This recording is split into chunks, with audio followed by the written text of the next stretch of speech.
All right, welcome back to another edition of the Dirty Verdict Podcast. I'm one of your hosts, mediator Peter Taff. Kyle? Yes. You will let Bill go next? I want Bill to go. I'm one of your hosts as well, Bill Ogden. I'm also slightly taller than Kyle. I'm Kyle Herbert, your third host. All right, this week we're going to talk about news. Before we start, I wanted to reiterate that I try to keep this even. You guys are both plaintiff lawyers. I used to be, now I'm a full-time neutral. We would love to have more defense lawyers on. We've had criminal defense lawyers. We've had civil kind of corporate litigator types. Lapita said he wants to come on. Okay, good. Yeah, so he's on. Yeah, we'd love to have Mark on. Chaz Clays is the only kind of pure insurance defense lawyer who is great. Everyone loved his show. I know he'd like to come back. So if you're a defense lawyer who wants to impress your friends and family, open invitation. Yeah, we'd love to have you come on. I think Chaz's was clear. People may think y'all are hardcore or something. I think y'all were very great with Chaz because who doesn't like Chaz? I just kept tightening this belt, was putting nails into the side. Yeah, I thought Chaz was great. I thought everyone had a very professional conversation, and of course, Kyle's kidding. Everyone likes Chaz, so everyone will like you, defense lawyer. That comes on. I think we need an immigration lawyer too. Immigration, I think Amanda's got some probate lawyers lined up. We're going to hit some other. That's a good idea, Harris. And that too. And we have several up slated to come out. Anyhow, I just wanted to say that because this is all about a little bit of entertainment, some information, Infotainment, different perspectives on different practice areas. So we definitely want to have all sides covered. So open invitation. Anyone ask Amanda at orstrategygroup.com. Shoot her an email. All right. We're going to talk news this week. podcast news. Okay, so Bill is a very big fan of Harris County Attorney Christian Menefee. I am. I wasn't for a brief moment while we were litigating with him, but I think that him and his crew are doing a fantastic job, and I think they're doing it for the right reasons. Well, they have recently filed a lawsuit suing two Houston area gas stations for alleged price gouging during Hurricane Beryl.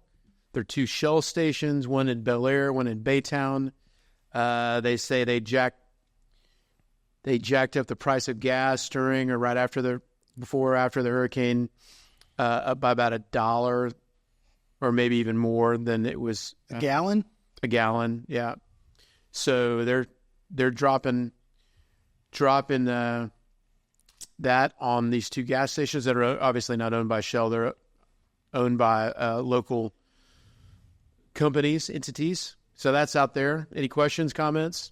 I think it's good that he's doing it. I think that he's using the county attorney's office for the right reasons, and I'm proud of him. I'll vote for him again. I have a jurisdictional question. I thought that those cases were supposed to be filed by the Secretary of Agriculture or the Attorney General's office. No? I'm not sure about that. There was a case that I was involved in long ago where the Attorney General's office had sued a gas station because they allegedly had manipulated the gauges that show how much come out.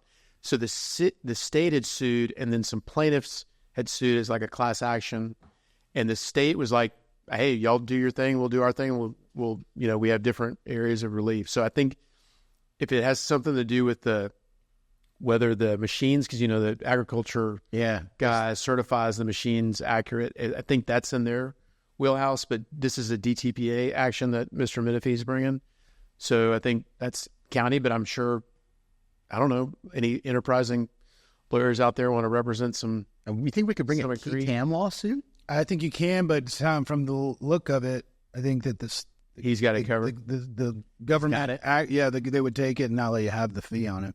Boo. So I would take it just for free gas, a gas card, or some Bucky nuggets, some Zens. I think that's what the kids are doing these days. I don't know what that is. Speaking of Bucky's, a South Carolina man there's one in South Carolina. Bucky's was sued because they had one of those large inflatable beavers, Bucky beavers, out, and he tripped over one of the cords. So that's a premises liability case against, I guess it could be negligent activity. I don't know if they're setting it up. I was pleading both. We don't know. We're barely literate. Texas legal scholars, and so we're definitely not South Carolina legal scholars. But Is the Bucky's in South Carolina? yes, Yeah. Home of secession. it was filed in. I love it. What they call other courts, South Carolina's Florence County Common Pleas Court. Interesting. So I guess that's How bad's this guy hurt? well. It didn't really say. He definitely. It says it's Crack his leg or a tooth? a sustained injury to his right shoulder along with several other injuries. So when you say large beavers, It's like 20 feet tall. One, super funny. Two, it's like 30 feet tall. Yeah. I mean, it's not a small beaver, but it's at the very front. Like there's the gas station, then the pumps, then the parking lot, then there's that lawn with the beaver on it, which again, I'm going to say beaver as much as I can. What was he doing? You're just a fan of aquatic rodent. Well, the question would be, obviously, the inflatable thing is a little bit open and obvious. So I'm guessing A little bit. But he tripped on a guy wire. I'm guessing he's saying the guide wire was hidden in some way and not evident as a tripping hazard. I still don't understand what he's doing out there. Maybe lots of people take pictures. Yeah. You got to be careful taking pictures of beavers. Definitely get you. Bill. That's low-hanging fruit. It's the best kind. Next story, Kyle's favorite company, Magnolia in Waco. They were sued by one of their entities that owns the... Is this Chip and Joanna again? Yeah. The city of Waco and the Waco Independent School District sued them for more than $40,000 in back taxes. Paying your tax. Everybody's got to pay taxes. It's the Cottonland Castle on Austin Avenue. Son of a... Apparently, as soon as the thing was filed, it got paid. So they... Are Chip and Joanna just scofflaws? Just tortfeasors? Chip and Joanna, if you want to sue us. You want to sue us? That was a question. So it was an asserting a registered facts. agent. And we're also looking for a title sponsor. So If y'all want to throw in, we'll stop talking about y'all. Y'all want to pay us? We will stop talking about your stories. we could be the dirty verdict, brought to you by shiplap.waco.chipandjoanna.com. .net. .tv. I always thought this would be interesting for y'all to do as part of your marketing. You do like a show like their home improvement show. But do it really crappy. No, but you crappier. You kind of like you say I'm gonna do. You take a case that's like in bad shape, and then you like take the depot and get the expert, and then you unveil at the end. You know, they pull the doors open. Giant check. Big check. Yeah. If it wouldn't violate all of the Every attorney-client privileges, I would 100%. That's the reason why you don't have a reality show with lawyers. True. Well, Ally McBeal is pretty close. I think a show of just me and Bill slowly putting together IKEA furniture, like we slowly drink throughout the night while we have Chip and Joanna like in the background on a big screen. We race them. I'm spitting out ideas here. These are solid gold. Yeah, we race them, but we lower the oxygen level to like 80% in their room. So they're just all kind of They're all loopy. Yeah. So I'm gonna the early ones, and this is probably a mistake on my part, but the early cases are gonna be more. I would say not as serious as some of the later ones we're going to talk about. So I'm going to try to get I usually should go the other way around with y'all, but Serious to funny. serious. No, we're going to go the other way. I'm going to do ones that are a little lighter, and then build up to when someone's dying or someone's being assaulted. That's not Got it. That's a little more serious. Bill, how did you figure out how to lower the oxygen content of the room where we record this? Science. It's all science. That would be good. All right. Attorney General Ken Paxton has sued GM. Kenny P. K-Pax. GM according to General Paxton, is giving driver OnStar info to insurers without telling people that they're doing it. I actually admire that, K-Pax. Good job. Hey, you know what? I don't care what they say behind your back 24/7, Kenny. That was a good move in my book. Yeah, so I'll have to say this. His office has been pretty active on some kind of consumer affairs type issues. They have. They cancel the good with the bad with some of the other cases that they file against the United States government. But that's neither here nor there, Kyle. I think that they've done a pretty good job on kind of getting out in front of the center point stuff. Yeah. I thought it was good. Okay, so We can't. We. It's a hard cut. Now you don't understand what's going on right now. But Kyle said something what I thought was funny. Peter did not. Amanda definitely didn't. So we had to cut it. So that's why we're here right now. You know what else? I think it was a third rail that he touched. So in this day and age, you know what I think we need to do? I think we need a Yvette court. We have Yvette in the background, robes, wig. No, you don't want that. And she gets to decide in real time if my comments stay or go. You would be surprised at how many go. That's my point. I want justice. I want Yvette. No, they wouldn't be staying. You think they'd go? 100%. My mother is like the purest of pure people. So it's good that we re-edited the last week's episode. A little bit. Yeah, a little bit. Okay. All right. Here's another one from General Paxton. Oh, wait. Yeah, so wait. We had to cut something out of my last show. It was some of my... I thought it was some of your best work. Top 10 for me on the show. Yeah. I mean, and it couldn't get aired. It was awesome, though. It was like comedy writers would have spent weeks coming up with that. And you just did it on the spot. Yeah, I can't even control it. You're unconscious sometimes. Right now. Yeah. Next story, again, General Paxton. Meta Platforms agreed to pay $1.4 billion to Texas to resolve the state's lawsuit accusing the Facebook parent of illegally using facial recognition technology to collect biometric data on millions of Texans without their consent. How do they do that if you have VR on? Did you have to be on VR for the metas? This is Facebook. I don't get on there that much, but my second son, it will say, "Oh, here's a picture of you that someone else posted, and it's him." I mean, he's my son. We look somewhat alike, but obviously at the right points, we must look. So there was an app, like, I don't know, 4 or 5 years ago, maybe, that you put a photo of you and then it made you look like, oh, this is what you're going to look like in 40 years when you're old. And it just for you. And it was just, they just collected it all. Nobody read the terms and services and everybody was like, yeah, sign me up. Same with 23andMe, in my opinion. So this is not a joke. I was at the Magnolia Cafe in Austin with my daughters one morning a couple of years ago. Sounds fancy. And I took a photo of them, and in the background were some other people who weren't even in focus. I literally posted to Facebook saying, introducing the girls to Kirby Lane or Magnolia Cafe. I can't remember which. It posts. The guy, like a table over, leans over, and he goes, he goes, "Hi, my name's Richard. You and I are Facebook friends. I don't know how we know each other, but your photo just pinged to my feed as recognizing me." Wow. I was like, no joke. And he was like, yeah, seriously. Like, he came and showed it to me. He wasn't upset. He was just like, how wild is that? How much of that was the $1.2 billion? I'm assuming K-Pax is going to use most of that money for himself. No. I don't know if we're going to get any of it. He's probably going to do. We've built our own. That's a good question. Does it go into the state treasury? Between us and Arkansas, I hope.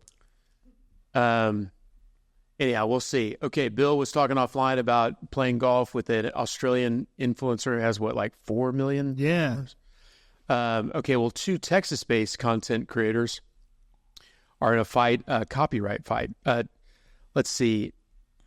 Influencer Sydney Nicole Gifford sued Alyssa Scheil, Sheil, in Austin federal court, accusing Scheil of copyright infringement for posting social media content that mimicked her quote-unquote neutral beige and cream aesthetic. You know what? I always describe Kyle like that. They're like, what's he like? I'm like, he's got a very cream aesthetic. Have you ever seen the skin-colored crown? That's Kyle. Yeah. He is, I am nothing if not beige. So the plaintiff has 790,000 followers on Instagram and TikTok. The defendant has 380,000 combined. So both creators primarily post content sharing their favorite home and fashion finds.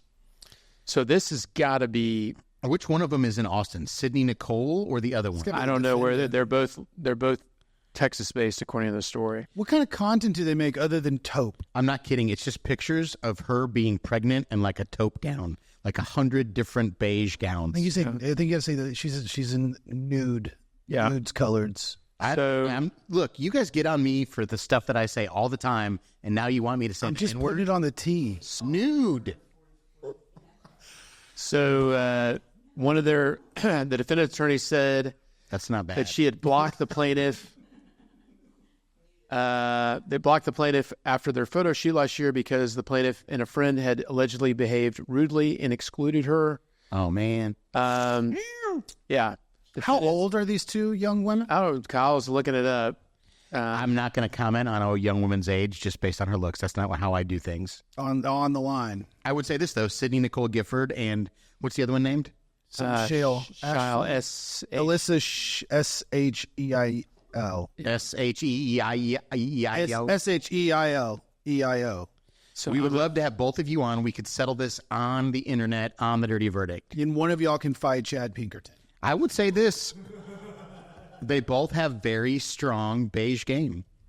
It's a good beige game? Nude game? I've got a question. If you were going to corner the market and make a color your signature color that you could copyright, like Pantone Bill, now I'm guessing it's going to be like a beautiful Mediterranean caramel, but if you had a color to choose, what would it be? Gray. Nobody's hitting the gray market. I like it's just sad. You took your sport cut off. That's a good It was just a little hot. good color though on that. Yeah, that's not a bad one. I don't know if it's pink or purple. I'd go silver. I mean, you got to. Can you go burnt orange? I think it's going to be a race to the courthouse. Yeah. To see who gets burnt orange. I like it though. They have different shades of it. Texas has the copyright or whatever trademark on one of them. Yeah, it's like Pantone 0436 or something. Yeah. I was trying to I look. looked up. If y'all, I was going to see who the lawyer. I didn't pull the pleadings on the on that case. I wanted to see who the lawyers were because that's got to be. If you read the article, I don't know that the author almost has a little tongue in cheek because he looks like he's writing or he or she's writing like a Mean Girls story about each other. So Speaking of which, I did see that the SEC said that the University of Texas is not UT. I saw that we're supposed to be called TEX. TEX. And then the University of Tennessee. They've got seniority. I mean, It's UT. Well, yeah, they've been around longer, right? in the conference. I don't know, probably longer. I think it's a school, but like not by a lot. So y'all gotta go. So we get to call y'all TU or TEX. What do we call it? TEX. All right. TEX. Where'd you Just go? Texas would be. Where'd you go? I went to Tex. Yeah. All right. So we'll get into some more serious ones. A former staffer for Congressman Troy Nehls, who represents kind of the Southwest area. The former staffer is gay and alleges that after Mr. Nehls and his senior staff figured that out, that he was treated differently, harassed as far as just like not being nice or making life miserable in the office. And so has filed suit. The lawyer mentioned is from D.C., so I assume the case was filed up there in D.C., but the lawsuit alleges all kinds of kind of homophobic workplace scenarios there. And it was kind of sad because apparently the young man was family friends with Mr. Nehls, and so this is unfortunate. So that's out there. If you're the chief of staff for a congressperson, you shouldn't say, and I quote, "Gays go to hell." That men who were not manly or masculine were more likely to be gay. You just can't say that. I thought they put that in like a manual. They should. And by the way, Bill was quoting from the Texas Tribune article that quotes from the lawsuit. Thank you, Peter, for covering me on that one. Yeah. So there's a lot in the Texas Tribune article. There's a lot more detail about that. And so let's see. All right, now we're going to get serious. This one's a little old, but we haven't talked news in a while. Former guest Tony Buzbee filed the first wrongful death lawsuit over the Titan. What was it? OceanGate was the Titan, was the vessel that basically imploded while it was trying to go see the Titanic. That was a while ago, but they've just filed a lawsuit on behalf of the estate of one of the folks that died. Where'd they file it? Do you know? I believe it was in South Carolina. I don't know what the venue hook would have been there. I'm guessing that's where one of the entities is based. Maybe that's where they left from? Could have been.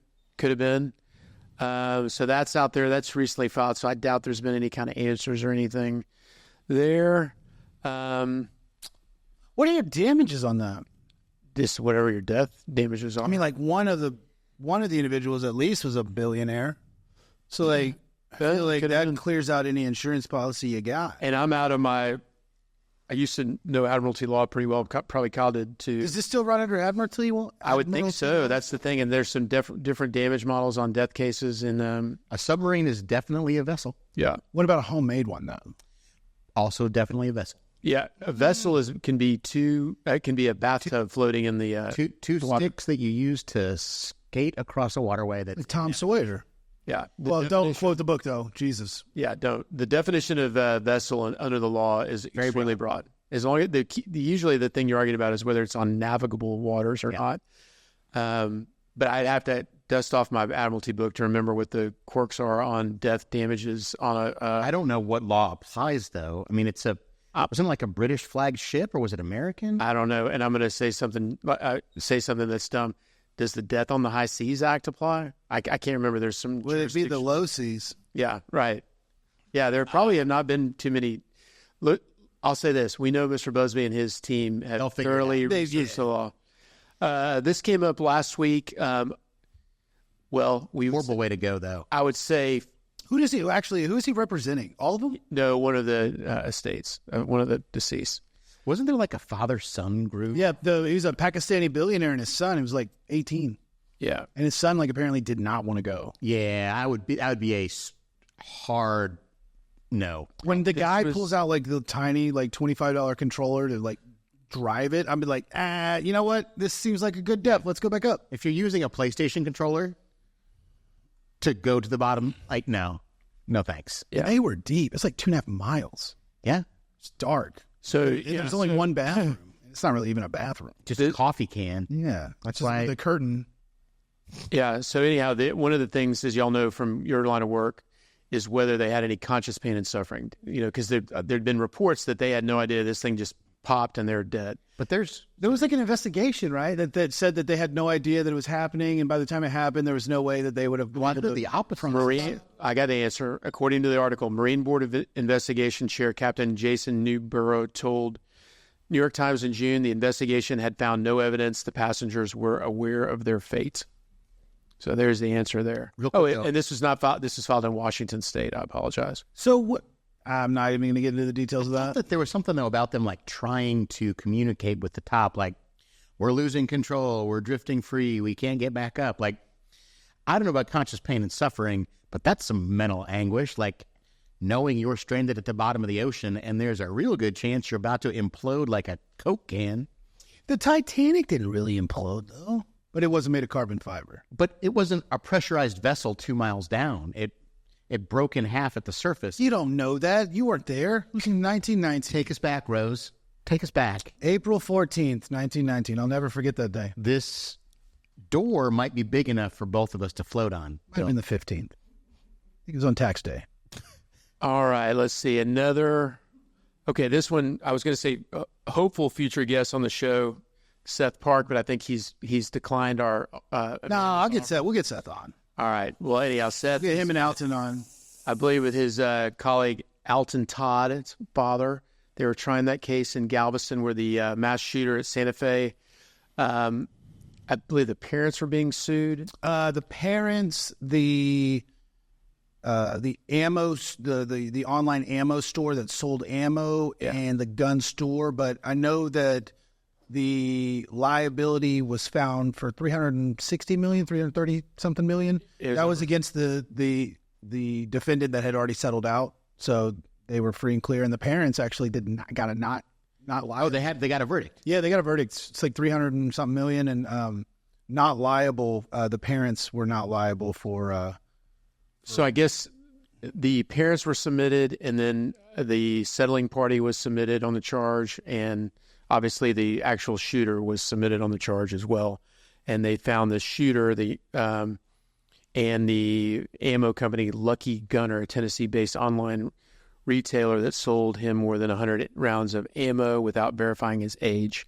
They had already settled. So this could have to verify someone's age? I mean, yeah. Well, for pistol ammo, you have to be 21, and for rifle ammo, or for shotgun ammo, you got to be 18. I don't know that I agree with those laws. I think we should all have landmines. So they were an empty chair at the ammo company trial because they had settled. So and then obviously they put blame on the shooter. This goes to another story. I mean, it's Waco, and this isn't anything unique. This happens all the time. So family of a young man killed at a Waco apartment complex filed suit against the property owner. So I obviously mediate. You guys handle these cases. I mediate them. Yep. That's always the big question: is the jury is going to have the opportunity to put fault on the shooter, on the actual shooter, who's never really, usually not a party to the lawsuit, because most murderers don't have any insurance or assets. So that was, I just only want to bring that up for that part. I mean, it gets into, and there's lawyers that have done it. There's experts that can talk about property management, security, look at the crime stats around the area. But that, I think, the Galveston one on the shooting shows you like that actually does happen when if a jury gets the name of the actual shooter on the charge, sometimes they actually answer that. So I have a question. On that case, the jury in the civil case rung up the shooter for hundreds of millions of dollars. But in the criminal side, they said that he wasn't competent to stand trial. So if you don't have the capacity to do it, how are they going to find somebody liable? Yeah.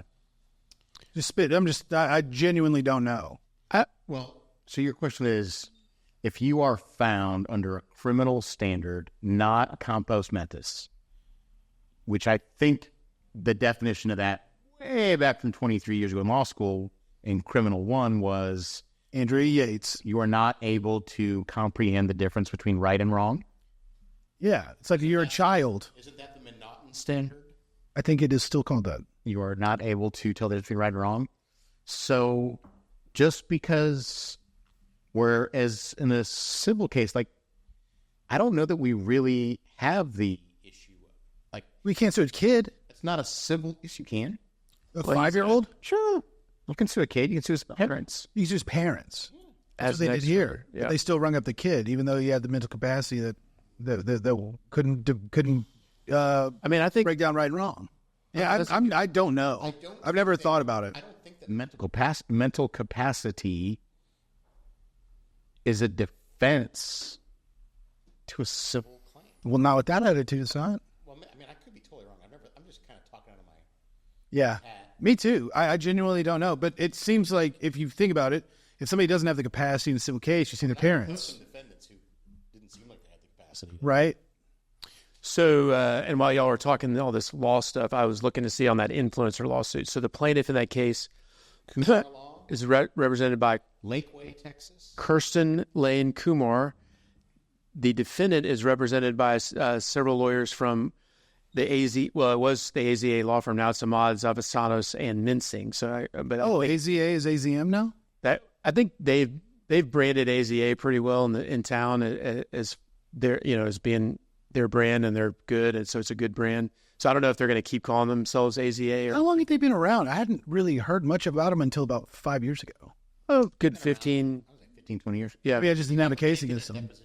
Well, I have. They have some very compelling artwork. It's like it reminds me of the Denver airport. Yes, it's similar, but also a little bit different in ways that we don't need to talk about.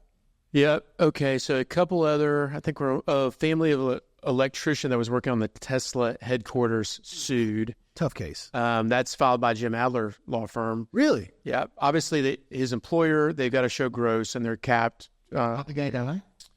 Well, did you see Bill? I believe he was electrocuted. Yeah. Oh, the eye.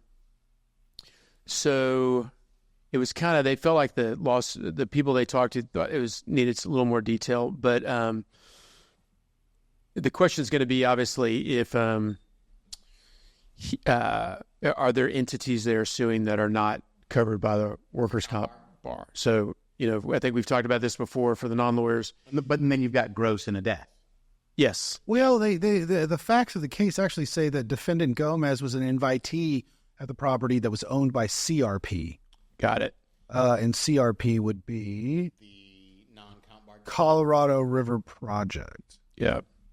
So they're going to try, and then there'll be some version of borrowed servant or OSIP. I'm guessing out on that one. Langdon Trey Smith, Frank Robertson, Will McMillan are the plaintiff's attorneys in this from Jim Adler's office. That's right. I don't really see their name pop up out of state. Oh, no, it's not out of state. It's in Travis County. Travis County. Yeah. Okay, yeah, never mind. Yeah, so that's out there. We'll end with another sad one. This Gateway Church in Southlake, Texas, has got a litany of sexual abuse lawsuits against them. And there's a recent one where it's a minor. Yeah, she's like 15, right? Yeah, but if you just Google Gateway Church lawsuit, I mean, there's numerous that have been coming out. So I don't know where that's going to go. I don't know if that's with the denomination or not, but obviously we unfortunately report way too many of these types of... the hard thing is a lot of these churches don't have any assets. This one's got 100,000 active attendees, so I think they'll be fine on assets. I'm just joking, yeah. So if I wasn't, I would just stop by a local church that maybe has hundreds of thousands of dollars just like bricked up in their bathroom walls. Oh, yeah. Jeez. So it started in You got a June. good memory. Which was that? That was the Lakewood. Oh, right. Yeah, if you see Ted Cruz at an airport or Joel Olstein locking his doors, you need to evacuate the city. We're about to get hit by a bad storm. That's right. All right. A couple more. Civil rights attorney Ben Crump announces 2 new lawsuits to be filed against Harris County for alleged abuse of inmates. Bill, you recently had I wouldn't say, have you had, well, you had one where it was like a negligence on a kind of med mal. Yeah. I settled with the county, but that's not Harris. Yeah. We had Joe Malugin on a long time ago. Yeah, Joe is... He had one of those that settled for pretty good money. Okay. Yeah. And you Mine worked is... with Joe's working with my 4bin one on me. got it. Okay. Yeah. Malugin's was cops detained a dude in a hospital bed and then ended up shooting him while he was handcuffed to the gurney or something. Yeah, I believe those are the facts, in my opinion. Yeah. That's our... The allegations. May not be factual, but that's what we recall. All right. I wanted to end with a couple. Give us something sad, like something real sad. Well, not just like shot up kids or abused children. Like give us something real sad, like puppies, like maybe a sad puppy that explodes at the bottom of the ocean. What do you got for us? I wanted to give a shout out to one of our more popular episode guests, and that was the lawyers from the Zehl law firm. They had another one? Yeah, they haven't got the verdict yet, but the family of an Odessa woman who was killed in a crash involving a vehicle being test-driven. This is up in Odessa, and apparently this guy goes and says, let me check out the one of your Dodge Challengers car dealership. Yeah, sure, here you go. Well, he decides to take it 120 miles an hour, even hitting 124 at one point. Hits this lady and kills her. So they've got, I don't know who, if there's the guy that borrowed the car. The customer was there like a manager with him? No, it doesn't. According to the story, no. I thought it was interesting because what are I'm sure the car dealers have such a good lobby. They've got some protection on that says they can't be guilty or negligent in trusting a vehicle. Oh, I don't know. They take your license. I don't know if they run a check or what the rule. There's no way they run a check because I've given them my license and they've handed me keys. I'm not gonna lie. I have a copy of Bill's license, and that's what I hand him. Yeah, that's how he gets on roller coasters. I test drove. I test drove an Ineos Grenadier the other day. Why? Because I thought it looked cool. It does look cool. It's it's like a little, like an it's like a 6-banger non-turbo BMW engine. Oh, yeah. Like to get it to go up to like 80, you got to be like, come on. All right. That purchase. One more Zehl lawsuit. They filed one against J.B. Hunt in Dallas, which is where they got their verdict. They allege that the 18-wheeler driver, they've got video from the cab of the driver. He's looking. They believe he's looking at his phone the whole time and gets in a wreck and someone dies. So they're suing on behalf of the family. And that was, I think Matt Greenberg was interviewed on that one, and they've got the video. Josh, I don't know if you have the ability to embed it. I think that we can go back through. I just read some of the timeline of this Gateway Church. Jesus, you see all the or lack thereof. Yeah. So anyhow, if you can't trust the church or the Southern Baptist Convention or the Catholic Church or the Boy Scouts, like who can you trust, really? I was going to say a former Penn State coach, but I'm going to digress. Sandusky. All right. So on that happy note, again, we send an invite to our civil defense lawyer friends. Anyone would like to come on, talk about your practice, talk about what you're doing, cool cases, verdicts. Everyone don't talk about it. I don't want any defense lawyers coming and talking about verdicts. Well, I was going to say, we talk about verdicts, but I watch a ton of trials. I know you do, Bill. Kyle, you're probably too busy. I mostly watch just watching his hair. I mostly watch court TV. and old reruns of Rizzoli and Isles. Great. There are plenty of defense verdicts coming out of Harris County as well. So if someone out there that's had one wants to come talk about it, please come on, talk about your practice. Otherwise, until we meet again, please like us and follow us and subscribe to us on YouTube, TikTok, Spotify, Instagram, Apple Podcasts, Twitter, Facebook, maybe. Yeah, that was all of them. And a special note. Several people have told me in the last few days that they did not know we had a YouTube channel. And so you might be listening to this on a podcast not knowing that you could have a full assault of your eye senses as well as your ear senses. Yep. Just find us on YouTube, and we're there. You can play us in the background. It's where you can go to YouTube and you can see two very well-dressed individuals, and you can see Kyle. What you guys don't understand is the sport coat budget, like the audio quality, the video quality, the lighting, not great. But these sport coats, that's where we're investing. And you can see that on YouTube. Yep. So, yeah. And where'd you get your coat from, Bill? You want to give a free shout out? From M. Penner. Oh, okay. Very good. This is an old one. I got this shirt from Target, I think. Was it Izod? Lacoste. It used to be Izod when I was 6. Telling you, Target. All right. Well, very good. Well, thanks everyone for joining us. We'll see you next week. Good night. Big A in the next episode.